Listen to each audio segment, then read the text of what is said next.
حضرت عیسیٰ علیہ السلام کے نانا کا نام حضرت عمران تھا۔ حضرت عمران کے ہاں اولاد نہیں تھی، ان کی زوجہ حضرت حنا سلام اللہ علیہا، پیغمبروں کا خاندان ہے، پیغمبروں کی صحبت ہے، تو وہ بھی صبر شکر کر کے اللہ کی رضا پہ راضی تھی۔ گھر کے صحن کے اندر دوپہر کے وقت چارپائی بچھائے ایک درخت کے نیچے قیلولہ کرنے لگی تو ایک منظر دیکھا کہ درخت پر ایک چڑیا نے گھونسلہ ڈالا ہوا تھا اور اس نے بچے دیے ہوئے تھے۔ وہ کہیں سے اڑ کے جا کے دانہ اٹھا کے لاتی اور بچہ چونچ کھولتا اور ماں اس کی چونچ میں دانہ ڈال دی۔ چڑیا کے بچے کے ساتھ چڑیا کی محبت کو دیکھا تو حضرت حنا کا دل چوٹ کھا گیا اور بارگاہ ازدی میں عرض کی، مالک تو نے جانوروں کو بھی بچے دیے ہیں اور وہ ان سے پیار کر رہے ہیں، تیرے دربار میں کیا کمی ہے اگر تو مجھے اولاد عطا کر دے۔ دل چوٹ کھا گیا، دل کی اتھاہ گہرائیوں سے دعا نکلی، عرش تک جا پہنچی۔ اللہ نے حضرت حنا کو کرم نوازیوں سے مولا مال کر دیا۔ حضرت حنا نے کہا، اے اللہ جو میرے بطن میں ہے میں تیرے گھر کے لیے اس کو وقف کرتی ہوں۔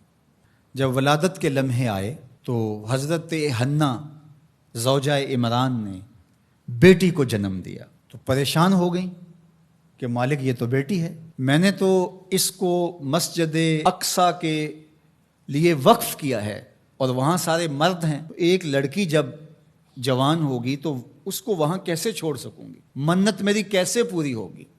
بہت پریشان ہوئی منت کی تکمیل کا سوچ کے کہ مالک یہ تو بیٹی ہے۔ آواز آئی، پریشان ہونے کی ضرورت نہیں حنا، جو تو نے بیٹی جنم دی ہے ایسے تو بیٹے بھی نہیں ہوتے۔ اس بیٹی کا نام کیا رکھا گیا؟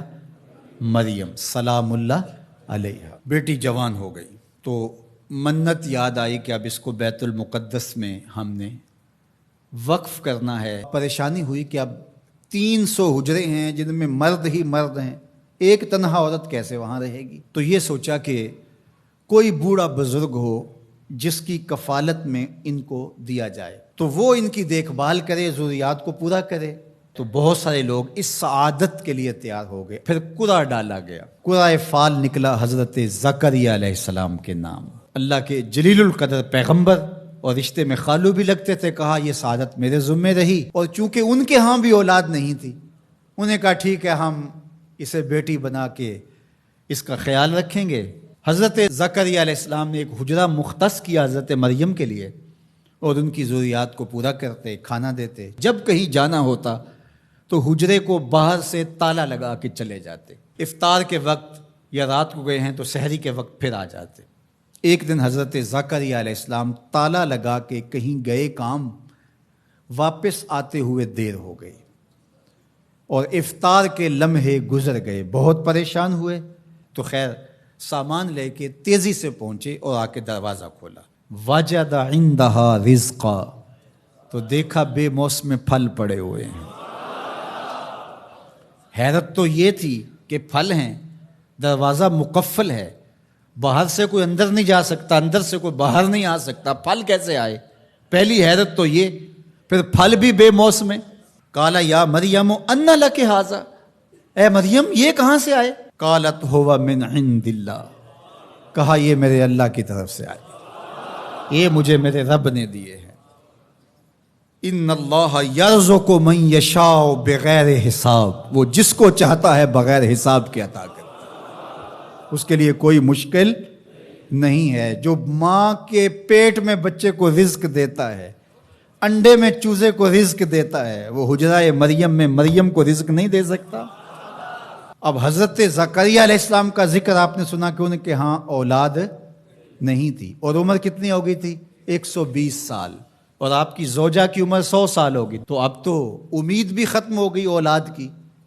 لیکن جب بے موسم پھل دیکھے نا تو اندر چھپی ہوئی امید کی موہوم سی جو چنگاری تھی وہ بھڑک اٹھی، اور حضرت زکریا نے ہاتھ پھیلا لیے، ہنالک دعا زکریا رب، مالک جب تو مریم کو بے موسم پھل دے سکتا ہے، میرے شجر عمر پر اولاد کے آنے کا موسم بیت گیا ہے، لیکن مالک کیا تو مجھے بے موسمی اولاد نہیں دے سکتا؟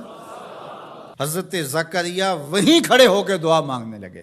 معلوم ہوا جہاں رحمتیں اترتی دکھائی دیں وہاں دعا مانگی جاتی۔